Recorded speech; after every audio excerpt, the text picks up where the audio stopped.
ఐపోలవరం మండలం టీ కొత్తపల్లి పంచాయతీ వద్ద ఆంధ్రప్రదేశ్కు జగన్ ఎందుకు కావాలి అనే కార్యక్రమం గ్రామ పార్టీ అధ్యక్షుడు పండు విజయ్ అధ్యక్షతన జరిగింది. ఈ పంచాయతీ పరిధిలో డీబీటీ ప్లస్ నాన్ డీబీటీ ద్వారా 42,88,04,503 కోట్ల రూపాయలు ఇవ్వడం జరిగింది.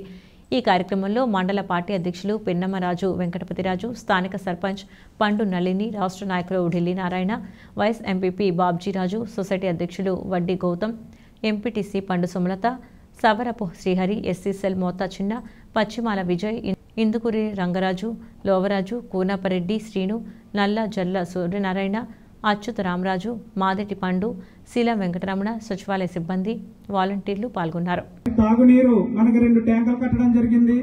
ఆ ట్యాంకులు కూడా మరి వాటర్ ఇంకా కొద్దిగా అక్కడక్కడ కొద్దిగా స్టడీ ఇంగ్లీష్ మీడియంలో చెప్తే కనుక వాళ్ళకి ఎదుర భవిష్యత్తులో బాగుంటుందని చెప్పేసి చదువులో కూడా ఎన్నో విప్లవాత్మకమైన మార్పులు తీసుకొచ్చి ఆయన మీ పిల్లల పట్ల చదువు కూడా ఆయన చూసుకుంటూ ఉన్నాడు.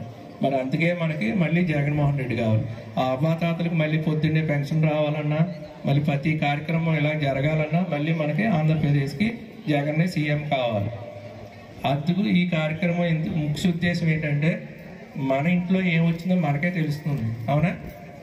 కానీ మన ఊరికి ఏమొచ్చింది, ఎంతమందికి ఎలా లబ్ధి వచ్చింది, ఎంత అమౌంట్ వచ్చింది చెప్పాలని చెప్పేసి ఈ కార్యక్రమం ముఖ్య ఉద్దేశం. మరి ఇవన్నీ గుర్తుపెట్టుకుని మీరు రాబోయే రోజుల్లో మరి జగన్ గారిని ఒకసారి ఆశీర్వదించారు. మరి ఆశీర్వదించిన ప్రకారం ఆయన చెప్పినవన్నీ కూడా కూడా చేస్తూ మరి మీ అందరికీ ఆయన చేదోడు ఉన్నాడు. కాబట్టి మీరందరూ కూడా మరొకసారి మళ్ళీ అవకాశం ఇస్తే మరింత పేదరికం లేకుండా చేస్తారు.